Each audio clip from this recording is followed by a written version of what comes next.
And with us in Washington, MSNBC political analyst Pat Buchanan, and here in New York, Air America Radio's Rachel Maddow. Let me start, Pat and Rachel, with this question to you. It's kind of a devil's advocate position for me, but Pat, you can run with this, and then Rachel, please respond.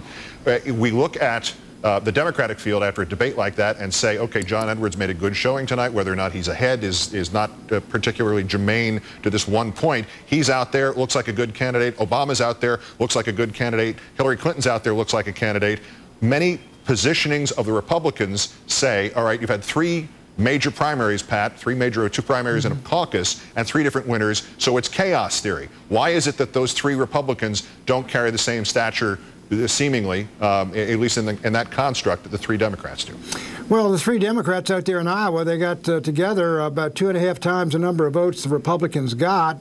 And the Republicans, quite frankly, do not look like the dominant party this year. There's no doubt about it. It's much more exciting, Hillary Rodham Clinton and Obama.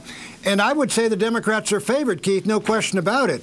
But I do think this. The Democrats had a horrible week with this attacks on one another over the race issue, drugs, etc., and they all backed off. Also, you noticed Edwards and Obama backed off from the pile-on in New Hampshire, and Hillary resumed the regal queen role, as Chris Matthews has been talking. So I think, look, Hillary Rodham Clinton is the favorite for the nomination now and probably the favorite for the presidency.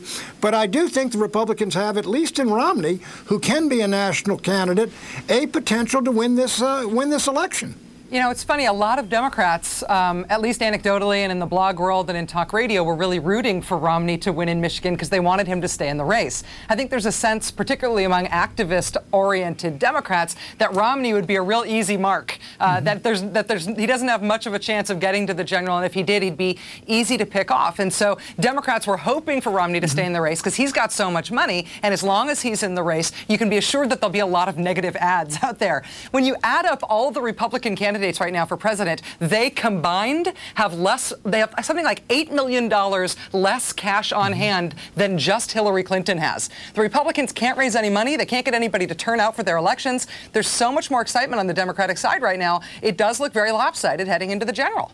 But look, I agree with that, but I will say this. Obama has moved too far to the left. He's got vulnerabilities. I mean, if the Republicans can't beat him, they really ought to pack it in.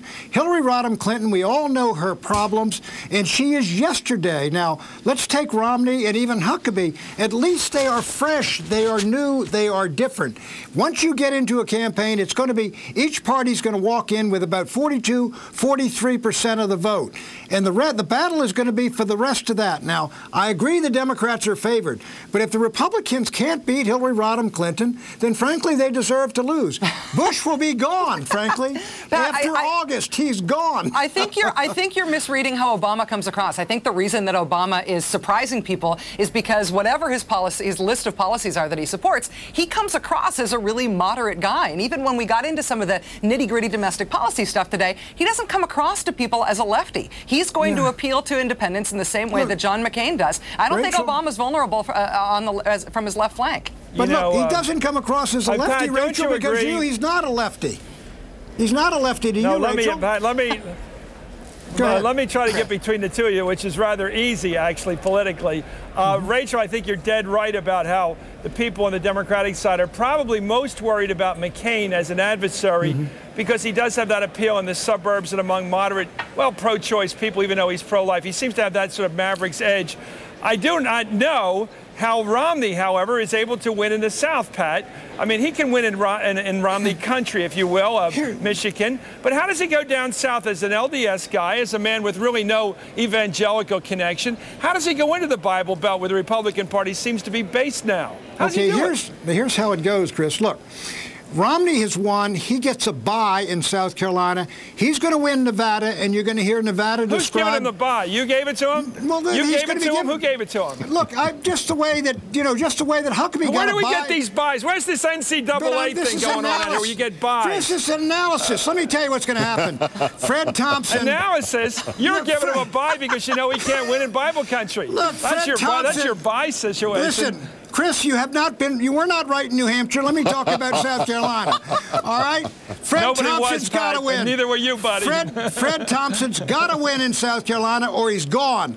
If Huckabee loses South Carolina, I think Huckabee's in real trouble. This will be a McCain-Romney race. I think McCain doesn't have to win in South Carolina, but I do think Huckabee and Thompson do. Is that mistaken?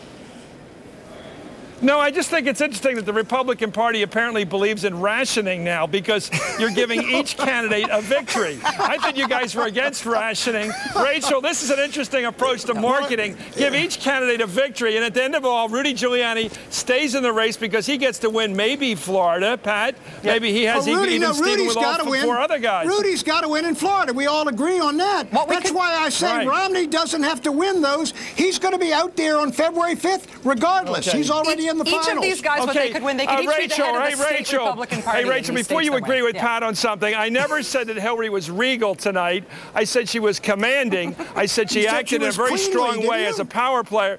I did not, Pat, you've got that in your head. I said she was a power player tonight. She showed a commanding ability to go beyond Las Vegas, where she is now, and go right to Denver at the convention and offer herself up as the main challenger to the Bush legacy. She did it very effectively tonight. Pat, I don't need you as my translator, thank God. She returned to her role as running as the presidential candidate, That's exactly, which she had before New Hampshire. She returned to it. But in our Republican form of government, that's not called the Queen. Pat Buchanan and Rachel Maddow are staying with us. When Keith and I return, much more from Las Vegas.